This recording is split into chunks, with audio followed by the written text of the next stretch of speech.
नमस्कार, आप देख रहे हैं द पुलिस टुडे। मैं हूं आपके साथ अक्षता मौर्य। आइए रुक करते हैं खबर की ओर। उत्तराखंड में प्रस्तावित नए भू कानूनों को लेकर बाजपुर में एसडीएम बाजपुर राकेश चंद्र तिवारी द्वारा एक महत्वपूर्ण बैठक का आयोजन कर क्षेत्रीय गणमान्य लोगों से व्यापक राय शुमारी कर उनके सुझावों को अंकित किया। जलीस की रिपोर्ट। मैं चाहूंगा कि और रिक्वेस्ट भी करूंगा एक एक करके इनको अपने सुझाव दे दें, वो करेंगे, हम लोग नोट कर लें। ये जमीन हमारी है, हमने 50 साल पहले हमें सरकार ने भूमि अधिकार दिए हैं। क्यों हमारे ये अधिकार दिए सरकार, हमें इस बात की समझ नहीं आती। हमारे में गलती क्या है कि हमने जबरदस्ती से ज्योतिनी जमीन की थी, सरकार ने हमें जमीन दी है, उसके हिसाब से फीस लगान दिया है। तो ये हमारा बड़ा मुद्दा बाजपुर का सबसे बड़ा मुद्दा हमारा ये जमीन का है। ये जमीन के साथ छेड़खानी ना करी है किसानों के साथ, जो छेड़खानी करी तो यहाँ गदर हो जाएगा, बहुत बड़ा तराई। डेमोक्रेसी की डेफिनेशन है ना सर कि democracy is the government of the people, by the people, for the people. लोगों की सरकार है, लोगों ने बनाई है और लोगों के लिए काम करेगी। सख्ती वाली बात नहीं आनी चाहिए। आपने तो सबको साथ लेके चलना है। हम जनता ही नहीं होंगे तो शासन किस पे करेंगे? शासन तो हमें करना है ना, राज तो हमें करना है, अपने वोट डालने आपने राज करना है। तो सॉफ्टनेस जरूर रहनी चाहिए, सख्ती नहीं होनी चाहिए। अगर कानूनों में कुछ है, कानून हो बिल्कुल से, उसका पालन भी कड़ाई से हो, सारी हो, तभी एक व्यवस्था भी चलती है। लेकिन एक थोड़ी सॉफ्टनेस, जैसे किसी 3 साल का था कि साहब आप 3 साल में इसको बनाएंगे, उनको जब्त कर ली जाएगी, उसे 1 साल का मौका और दे दें सख्ती से कि भाई लास्ट अपॉर्चुनिटी के साथ आपको मौका दिया जाता है 1 साल। आप अगर नहीं बनाओगे 100% जब्त कर। ऐसी है किसी ने थोड़ा सा, अगर दाएं बाएं ज्यादा नहीं, थोड़ा सा कहीं मिसयूज हो गया है कि भाई परमिशन मेज बनाने की मिली थी, हमने कुर्सी बना ली, तो उसको भी थोड़ा सा सॉफ्टनेस से, क्योंकि हमारी तो जनता है, हमारी तो भाई हैं, हमने रहना है साथ, तो उसको भी थोड़ा सा सॉफ्टनेस से हैंडल होना चाहिए कि एक मौका हर लॉ में देते हैं ना, एक मौका, एक लास्ट कोर्ट। हमारे सर भी बैठे हैं, जब उनके कोर्ट में प्रैक्टिस तो कहते हैं भाई आखिरी मौका सर में दे दिया, अगली बार नहीं मिलेगा। तो एक मौका जो है, मतलब मेरा जो अपना सुझाव है कि जो शासन स्तर से जो ये बात आ रही है सख्त भू कानून की, एक तो इसको थोड़ा सा, ये एक राजनीतिक शब्द, अगर इसमें भूमि सुधार की अगर हम बात, इसको भूमि सुधार को लेकर के अगर कहें तो उनको ज्यादा मायने रखेगा। और अब आप प्रैक्टिकल परिस्थितियों में अगर आप देखिए कि कोई आदमी बाहर से आता है और वो जमीन खरीदता है, तो वो जमीन खरीदने का ऑप्शन सबके लिए है, चाहे वो हमारे स्टेट का हो, चाहे वो बाहर का हो।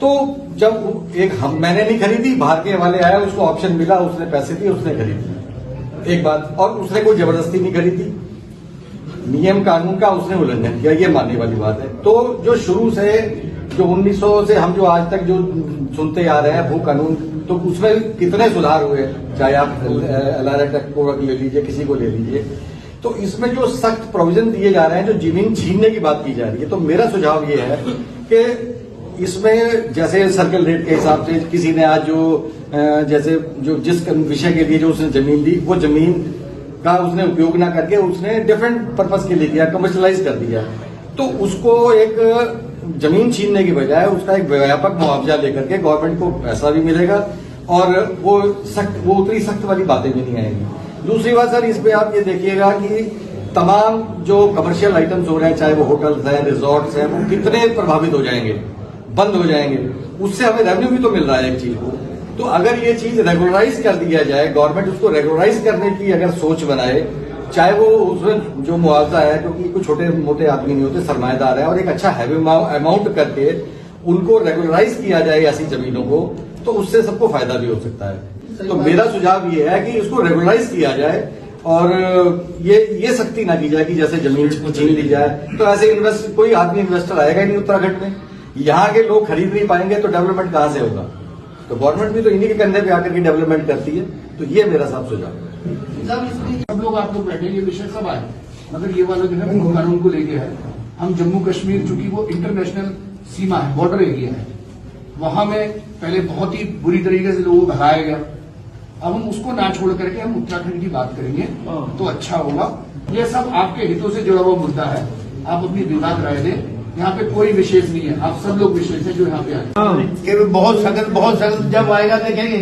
मतलब इसके ऊपर भी जो ये है ना, रोज बयान आ रहे हैं मंत्रियों के बयान के कि भी उत्तराखंड में बहुत सख्त भू कानून, तो लोगों के मन में बड़ा भय व्याप्त है इस वक्त कि क्या है। मेन मैं बता रहा हूँ आपको कि सीलिंग 12.5 या 18 पे जो भी है इस वक्त, मेरा ख्याल 99% लोग यहाँ पर चिंतित हैं कि ये 6 एकड़ पे करेंगे, ये 8 एकड़ पे करेंगे। 99% जो सबके मन के अंदर ये भय व्याप्त है। ये 250 वर्ग मीटर की जगह जो है हमारे, उस पर पाबंदी ना करके कम से कम 1000 वर्ग मीटर होनी चाहिए बाहरी लोग। जो भाई साहब ने अभी कहा ना, अमित जी ने, कि बाहरी इन्वेस्टमेंट आएगा कैसे।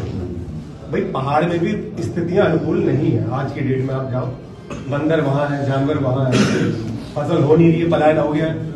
अगर बाहर का व्यक्ति अगर 1000 स्क्वायर फीट ले भी लेगा, 1000 वर्ग मीटर ले भी लेगा, क्योंकि अगर आप 250 वर्ग मीटर में देखोगे तो मात्र 24-25 स्क्वायर फीट आएगा, उससे बाहरी वाले का हो रहा है 2500 के करीब आएगा। और दूसरा, हमारी वहां की भी इकोनॉमी बढ़ेगी ना। हम सिर्फ अगर यहीं को देखें, 250 वर्ग मीटर में है ही क्या। पहाड़ में देखो, हर कोई जगह फर्टाइल तो है नहीं, हर जगह। भाई हमारे वहां की स्थिति अलग है, वहां उतनी फर्टाइल लैंड है नहीं। तो ये दायरा 1000 वर्ग मीटर होना चाहिए, क्योंकि मैं तो मूल निवास हूं, मुझे पता है। और हमारा कम से कम 1000 वर्ग मीटर होना ही चाहिए। और भाई साहब, ये है जब हम किसी बाहरी व्यक्ति को अगर इसकी परमिशन देते हैं तो उसके रजिस्ट्री होने के बाद में उसका एक 6 महीने साल भर तय होना चाहिए। इस साल भर बाद एक फाइनल रिपोर्ट या तो एसडीएम महोदय की या डीएम महोदय की लगनी चाहिए कि जिस पर्पज से उसने लिया था क्या वही चीज बनी अथवा नहीं बनी। नहीं बनी तो वो सरकार में निहित होनी चाहिए।